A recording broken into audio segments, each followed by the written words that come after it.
সরকারকে মানুষের বিশ্বাসের জায়গা প্রতিষ্ঠা করতে হবে, যাতে 5 বছর পর আবার ফিরে আসা যায়। বিজেপি সরকার এই মানসিকতা নিয়ে কাজ করছে। বিশ্বের মধ্যে ভারতকে শ্রেষ্ঠত্বের জায়গায় প্রতিষ্ঠিত করেছেন দেশের প্রধানমন্ত্রী নরেন্দ্র মোদী। নব অঙ্গীকার ক্লাবের রক্তদান শিবিরে যোগ দিয়ে এই কথাগুলো বললেন মুখ্যমন্ত্রী ডক্টর মানিক সাহা। ক্লাবের শিশু উৎসব উপলক্ষে শুক্রবার রক্তদান শিবিরের আয়োজন করা হয়। অনুষ্ঠানে মুখ্যমন্ত্রী ছাড়াও উপস্থিত ছিলেন আগরতলা পুর নিগমের কর্পোরেটর শম্পা সরকার চৌধুরী, ক্লাব সেক্রেটারি দেবদাস বক্সি সহ অন্যান্যরা।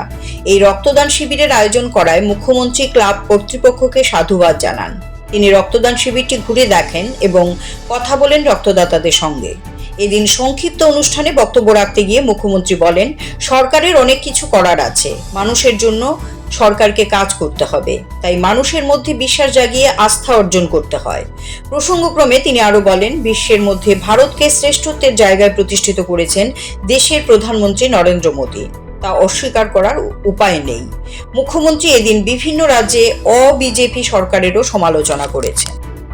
নির্বাচিত করে এবং সংখ্যাধিকের কারণে একটা সরকার গঠিত হয়, কিন্তু এই সরকারের কিন্তু বিরাট দায়িত্ব এই কারণে যে যারা বিশ্বাসটা রেখেছে, যে আস্থা রেখেছেন, সে আস্থাটা যেন বারবার 5 বছর পর পর কিন্তু ঘুরতে থাকে, সেটা বিভ্রান্তি করার চেষ্টা থাকবে। কিন্তু মানুষ সব বুঝে, মানুষের জন্য কারা কাজ করে। আগে আমরা দেখতাম সরকার, বহু সরকার আমরা দেখেছি। এখন আজকে সারা ভারতবর্ষের যে অবস্থান, সারা পৃথিবীর মধ্যে শ্রেষ্ঠত্বের জায়গায় প্রতিষ্ঠিত করেছেন মাননীয় প্রধানমন্ত্রী নরেন্দ্র। এটা তো অস্বীকার করার উপায় নেই, বুঝতে হবে সেটা। আগে কি হতো, ইউপিএ সরকার বা কংগ্রেসের সময় খালি স্ক্যাম, মানে সরকারে আসতে হবে, স্ক্যাম করতে হবে। এই যে একটা মানসিকতা, ট্রান্সপারেন্সির যে বিষয়, সেটা থাকে না।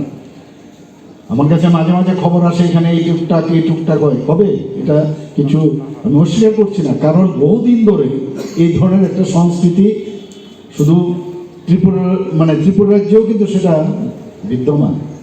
তো তার থেকে আমাদের এই ট্রেনিং দিয়ে তাদের মানসিকতা পরিবর্তন করে আস্তে আস্তে সেই জায়গায় আসতে হবে।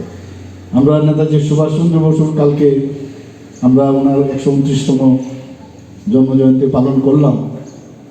তো সেখানে উনি যেভাবে নিজের জীবন উৎসর্গ করেছেন, দেশের জন্য যেভাবে কাজ করে গেছে, সেটা আমরা করলাম, তারপর ভুলে গেলাম যে ডক্টর শ্যামাপ্রসাদ মুখার্জি যদি আইএস করে মনে করতো যে আমি আইএস করব, 33 বছর বয়সে, মাত্র অল্প বয়সে একটা ক্যালকাটা ইউনিভার্সিটির উনি ভাইস চ্যান্সেলর, বাবা যায় কোনোদিন ইচ্ছে করলে যা খুশি করতে পারতেন, কিন্তু দেশের জন্য কাজ করে গেছে।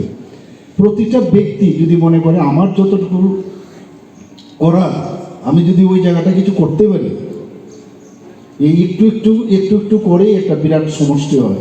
তাহলে আমাদের পক্ষেও, যারা আজকে আমরা রাজনীতিতে এসছি, গতানুগতিক রাজনীতি বাদ দিন, আগে তো তাত্ত্বিক কথা শোনাতো, আমরাও বসতাম, কি জানি কথা বলে, ভিয়েতনাম থেকে আরম্ভ করে কোথায় সোভিয়েত ইউনিয়ন এসবই বলতো। আমরা ভাবতাম হয়তোবা ব্যাগের ভিতরে অনেক কিছু আছে, সেই ব্যাগের থেকে হয়তোবা মাঝে মাঝে বেরোবে।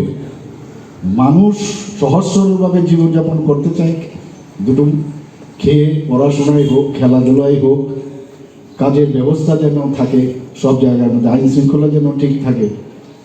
আজকে কৃষক যারা আছে, কৃষকরা যেন ঠিকভাবে তাদের বীজ বুনতে পারে, সেখানে তাদের ফসল যেন বেশ ঠিকভাবে হয়, তাদেরকেও দেখে রাখার যে দায়িত্ব, যে বিভিন্ন স্কিমের মাধ্যমে যখন বিপর্যয় হয় তাদেরকে হেল্প করা, এই যে সার্বিক একটা গার্জিয়ানশিপের যে বিষয়টা, সেটা যে কোনো সরকারের প্রয়োজন। সারা ভারতবর্ষের গার্জিয়ানশিপ এখন নরেন্দ্র মোদীজির উপর। আমাদের ত্রিপুরা সরকার, এখানে সবাই আমরা যারা আছি, সবাই মিলে আমরা সরকারের চেষ্টা করছি। CERI TV, channel for news and entertainment.